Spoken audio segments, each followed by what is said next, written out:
అంటే గత 5 సంవత్సరాల్లో యువతకు మీరు చేసినటువంటి సేవలు కానీ మీరు చేసిన కార్యక్రమాల గురించి చెప్పాలంటే ఏం చెప్పగలుగుతారు?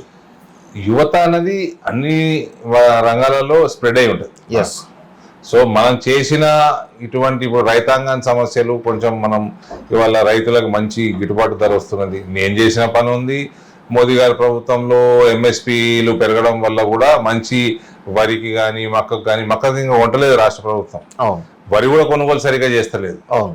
ఇక్కడ వరి అకాల వర్షాలకు డ్యామేజ్ అయిపోతే సరైన ఇన్సూరెన్స్ కూడా రాష్ట్ర ప్రభుత్వం ధోరణి వల్ల లేదు. సో ఇటువంటివి పెరిగినప్పుడు ఇవన్నీ కూడా కరెక్షన్స్ చేసుకుంటే మన గల్ఫ్లో ఉన్న యువత అందరూ కూడా వాపసు వచ్చే ఆస్కారం ఉంటుంది. ఇవన్నీ సరిగ్గా చేయలేకనే పాపం వాళ్ళు ఉద్యోగాల కోసం అక్కడ పోయి అక్కడ బతుకుతా ఉన్నారు కుటుంబాలకు దూరంగా. యా.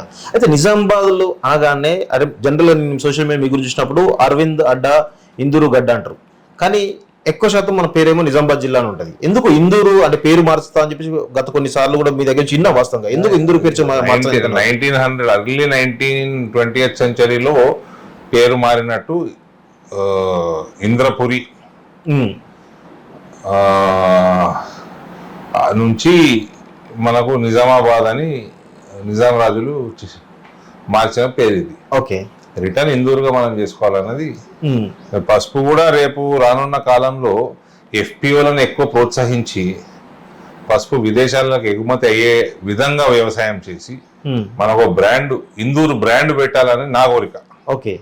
అంటే బ్రాండ్ కూడా డెవలప్ చేయాలి. ఇప్పుడు మళ్ళీ పేరు మార్చే ఆలోచన కనబడుతుందా? ఈ నిజామాబాద్ 100% పేరు మార్చుకోండి, ఆలోచన కాదు. It is matter of time. Nizamabad అంటేనే ఒక చారిత్రక నేపథ్యం. భారతీయ జనతా పార్టీ తెలంగాణలో ప్రభుత్వం ఏర్పాటు చేయడం it is just matter of time. Okay. First ఏ రోజైతే మేము ఇక్కడ తెలంగాణలో ప్రభుత్వంలోకి వస్తామో ఫస్ట్ వారం రోజుల లోపల ఈ జిల్లా పేరు మారుతుంది. ఈ పట్టణము నిజామాబాద్ అంటే ఒక చారిత్రక నేపథ్యం ఉంది కదా, ఎందుకు మార్చాలి? దానికంటే పెద్ద చరిత్ర ఎందుకు ఉంది? ఓకే. ఈ నిజాం చరిత్రనే లేదు. ఏం చరిత్ర ఉంది? నిజాం పేరు మీద పెడితే నిజాం షుగర్ ఫ్యాక్టరీ బంద్ అయిపోయి ఆ నిజాం సాగర్ కెనాల నీళ్లు ఉండయి. ఆ నిజాం పేరే దరిద్రం పేరు. ఆ పేరు పెట్టినప్పటి నుంచి ఇక్కడ అగ్రికల్చర్ ప్రాబ్లమ్స్ వచ్చినాయి. అది ఇందూరు అని పెట్టుకోవాలండి. ఇందూరు ఇండియా కూడా కలుస్తుంది. ఓకే. ఇందూరు ఇండియా కోణంలో మీకు కలిసి వస్తా అనుకుంటారు. యా.